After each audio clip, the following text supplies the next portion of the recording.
जो अपने आप को दुनिया की सबसे बड़ी पॉलिटिकल पार्टी कहते हैं, अगर उसके अध्यक्ष को सार्वजनिक मंच से ये कहना पड़ा तो इसका मतलब है ये आंदोलन जितना दिखता है उससे ज़्यादा ताकतवर है। इसका मतलब है तीर निशाने पे लग रहा है। मैं तो बधाई देना चाहता हूँ इन साथियों को उसकी। सर, इतने दिन से ये प्रोटेस्ट चल रहा है, भूख हड़ताल को 10 दिन हो गए। आप बच्चों से मिले हैं, सोनम वांगचुक जी से भी मिले हैं, क्या कहना चाहेंगे? मैं समझता हूँ कि इस व्यवस्था की बेशर्मी और संवेदनहीनता का यदि कोई नमूना आप देखना चाहते हैं तो ये है। सोनम वांगचुक हैं एक ऐसा आदमी जिसने शिक्षा के बारे में कुछ ऐसा किया है जिस पे ये देश गर्व कर सकता है, और तमाम ऐसे युवा हैं, अभिभावक भी हैं जो भूख हड़ताल पे बैठे हैं। वो क्या चाहते हैं? वो सिर्फ इतना चाहते हैं कि इस देश के करोड़ों विद्यार्थियों, युवाओं की आवाज़ सुनी जाए। सरकार कहे कि भाई लीक हुआ, फला लोगों की जिम्मेवारी थी, इनके विरुद्ध हमने फला फला काम किया। बताए कि कैसे धर्मेंद्र प्रधान जी की जिम्मेवारी नहीं थी, बता तो दो देश को। मगर अब तक जो संदेश है वो यही है, हमें फ़र्क नहीं पड़ता, बैठ जाओ भूख हड़ताल पे, मर जाओ भूख से, हमें फ़र्क नहीं पड़ता। ये जो संवेदनहीनता है ये बड़े बड़े लोगों को लेके डूबती है। दुनिया के बड़े बड़े साम्राज्य इसी संवेदनहीनता से समाप्त हुए हैं। ये जो अहंकार है कि हमें किसी सवाल का जवाब देने की ज़रूरत नहीं है, इस देश के लाखों घरों में करोड़ों लोगों के साथ जो कुछ बीती उसके बारे में हमें कोई जवाब देने की ज़रूरत नहीं है, हमें किसी किस्म का कोई एक्शन लेने की ज़रूरत नहीं है, क्योंकि फ़र्क नहीं पड़ता। और मैं समझता हूँ कि इस देश की जनता ने ये सबक बार बार दिया है, जब भी सत्ता में बैठे लोगों को अहंकार हो जाता है तो जनता कोई ना कोई तरीका ढूंढती है उस अहंकार को ख़त्म करने का। और मैं समझता हूँ ये कॉकरोच जनता पार्टी जो है और ये जो तमाम दूसरे संगठनों के लोग बैठे हुए हैं और वो जो संगठन जो बाकी जगहों पे प्रोटेस्ट कर रहे हैं, वो सब इस अहंकार का निवारण करने का तरीका है। सर, जैसे दिल्ली हाई कोर्ट ने अभी कॉकरोच जनता पार्टी का जो पेज था एक्स पर, उसे ब्लॉक किया था गवर्नमेंट ऑफ इंडिया ने। आज उसे ऑन करने के आदेश मिले, उसे कैसे देख रहे हैं कि जब भी कोई आवाज़ उठाता है उसके ब्लॉक कर दिए जाते हैं? और अभी कहा गया है कि जो है इसलिए अनब्लॉक किए जा रहे हैं क्योंकि अब नीट का पेपर हो गया है। मैंने उस वक्त कहा था कि जो सरकार चुटकुले से घबरा जाए वो सरकार खुद एक चुटकुला है, और यही बात साबित हो रही है कि आप कॉकरोच जनता पार्टी क्या थी? एक इस देश के संवैधानिक पद पे बैठे हुए व्यक्ति के एक बोल से निकला हुआ एक चुटकुला था। और दुनिया का इतिहास बताता है कि बड़े बड़े तानाशाहों को चुटकुले घायल कर देते हैं। तो ये जो व्यंग है, हास्य, व्यंग, चुटकुला, कविता, ये बड़े बड़े कवच के अंदर छेद कर देती है, बड़ी बड़ी चट्टान को क्रैक कर देती है। और वैसा ही कुछ होते हुए हम देख रहे हैं। जिस दिन सरकार ने इनका ट्विटर बैन किया था, एक्स पे बैन किया था, उस दिन यही मैंने कहा था कि इसका मतलब है सरकार बहुत डरी हुई है। और जैसा एक कवि ने कहा था कि इन्हें डर है कि एक दिन लोग हमसे डरना बंद कर दें। बस यही डर है। देखिए, एक सवाल और है सर कि हम पढ़ते थे और चीज़ किताबों में भी बहुत अच्छे से लिखा है कि कोई अगर भूख हड़ताल करता है तो सरकार पर सीधा असर पड़ता है, लेकिन आज वो चीज़ नहीं दिख रही। सीधा असर पड़ना चाहिए, कम से कम संवेदनशीलता तो होनी चाहिए। कम से कम आप आके सुने, भाई किस बात पे आप भूख हड़ताल पे हैं? अच्छा, आपकी बात सही है, गलत है, बोलो कि गलत है आपकी बात, आके बात तो करो, सुनो तो, बोलो तो।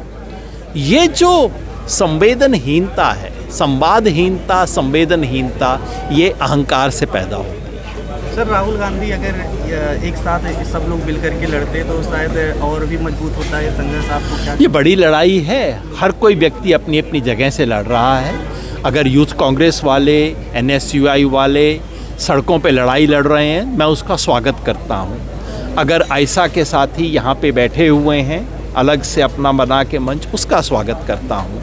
अगर बाकी कोई भी संगठन देश में कहीं भी आके खड़ा हो रहा है तो उसका स्वागत करता हूँ। और जो एकता है, एकता ज़रूरी नहीं कि सड़क और मंच पे हो, वो लोगों के मन में वो एक ही आंदोलन दिखाई देता है, वही असली एकता है। लेकिन लास्ट सवाल से एक है कि सर जैसे यहाँ बच्चे बैठे हैं भूख हड़ताल पर, उनकी कई की तबीयत खराब हुई है, हॉस्पिटलाइज हुए हैं, फिर भी सरकार की तरफ से कोई डेलीगेशन नहीं आया है। वही मैं बार बार कह रहा हूँ कि ये जो संवेदनहीनता है, इन्हें लगता है क्या फ़र्क पड़ता है, कर लो, चले जाओ हॉस्पिटल, कोई मर जाए मर लो। ये जो जब जिस सरकार की स्थिति इस तरह की अहंकार की हुई है, तो अहंकार की बीमारी का इलाज अंततः पब्लिक करती है, क्योंकि ये जो पब्लिक है ये सब जानती है। लेकिन सर संवादहीन हो गया है पूरा। जी वही मैं कह रहा हूँ जी। हाँ, लेकिन सर अब इन्हें बदनाम किया जा रहा है, इंटरनेशनल कॉकरोच वायरस फंडिंग जैसे चीज़ें कही जा रही हैं। किसे नहीं किया गया? किसान आंदोलन में रोज़ हमें कहा जाता था किसान आंदोलन को यहाँ से फंडिंग है, ये खालिस्तानी, ये पाकिस्तानी, और फिर ये पता नहीं क्या क्या चीज़ें रोज़ कोई नया किसान नेता ढूंढ के लाते थे, हमारे खिलाफ बैठा देते थे। पब्लिक ने विश्वास नहीं किया। मैं बताऊं आपको, अंततः पब्लिक है, सब जानती है, इस तरह के झूठ का कोई असर नहीं। नितिन नवीन कह रहे हैं कि हमारे बीजेपी के कार्यकर्ता इनसे निपट लेंगे। मैं समझता हूं कि अगर बीजेपी के अध्यक्ष को, जो अपने आप को दुनिया की सबसे बड़ी पॉलिटिकल पार्टी कहते हैं, अगर उसके अध्यक्ष को सार्वजनिक मंच से ये कहना पड़ा, तो इसका मतलब है ये आंदोलन जितना दिखता है उससे ज़्यादा ताकतवर है। इसका मतलब है तीर निशाने पे लग रहा है। मैं तो बधाई देना चाहता हूँ इन साथियों को उसकी। मैं कोई पेट्रोलियम का एक्सपर्ट तो हूँ नहीं, मैं तो केवल इतना जानना चाहता हूँ कि अगर एथेनॉल के इतने ही फ़ायदे हैं तो भाई भूटान ने वो लेने से इनकार क्यों कर दिया है? क्या सरकार ने खुद अपने कागज़ों में, प्लानिंग कमीशन, नीति आयोग ने क्या वो बातें नहीं लिखी थी कि एथेनॉल जो है इनकम्पैटिबल है कुछ खास तरह के इंजन से? क्या सरकार की नीति ने उसका ध्यान रखा है? और क्या ये विचित्र संयोग नहीं है कि जो मंत्रालय एथेनॉल के गुण गिना रहा है, उसके मंत्री जी का बेटा एथेनॉल बना रहा है? ये बातें तो अटपटी लगती हैं, बाकी तो आपको इंजीनियर बताएंगे। लेकिन मैं समझता हूँ कि राजस्थान के डेयरी किसानों ने जो किया है वो सही सवाल है। वो कह रहे हैं कि जैसे आपने E20 बनाया है वैसे हम M20 बनाएंगे, यानी कि हम दूध के अंदर भी उतनी ही मिलावट करेंगे जितनी कि आप पेट्रोल में कर रहे हैं। और वो चाहते हैं कि इस देश के तमाम मंत्री लोग उनका M20 भी लिया करें। मैं समझता हूँ E20 वालों को M20 भी एक्सेप्ट करना चाहिए। नहीं सर, इस बिना पूछे इस तरीके से E20, 30 और इन सब चीज़ों को किया जा रहा है, लेकिन कंपनियां भी इस पे बोलने के लिए तैयार नहीं है। कोई कंपनियां भी खुल करके आने के लिए तैयार नहीं है। आप कंपनियों से उम्मीद करते हैं कि वो मंत्री और सरकार के विरुद्ध बोलेंगे? आपको चेहरा नहीं दिखाई दिया जब प्रेस कॉन्फ्रेंस में आए थे? कैसे बुझा हुआ चेहरा लेके आए थे और कैसी कैसी बातें कर रहे थे। जैसा मैंने कहा कि अगर जिस तरह से सरकार ने ये E20 इंट्रोड्यूस ही नहीं किया है, E20 को ज़बरदस्ती लादा है, उसी तरह से इस देश के तमाम डेयरी किसानों को एक M20, M30 भी इंट्रोड्यूस करने की अनुमति होनी चाहिए। उसमें वो दूध के अंदर सिर्फ 20%, 30% मिलावट किया करेंगे, उसको भी स्वीकार करना चाहिए। उससे लोगों का हाजमा बेहतर होगा पहले से। पेट्रोलियम मंत्री बोल नहीं रहे हैं इस पे, और नितिन गडकरी खुल करके सामने आ रहे हैं, इन चीज़ों पे सफाई दे रहे हैं। मैंने वही कहा ना कि ये संयोग नहीं है। कैसा विचित्र संयोग है कि जो मंत्री एथेनॉल के गुण गिना रहे हैं उन्हीं का बेटा एथेनॉल बना रहा है। पुराने ज़माने में इसको फ्रॉड बोला जाता था, पर लेकिन आजकल न्यू इंडिया है तो नई नई चीज़ों की रवायत बन रही है।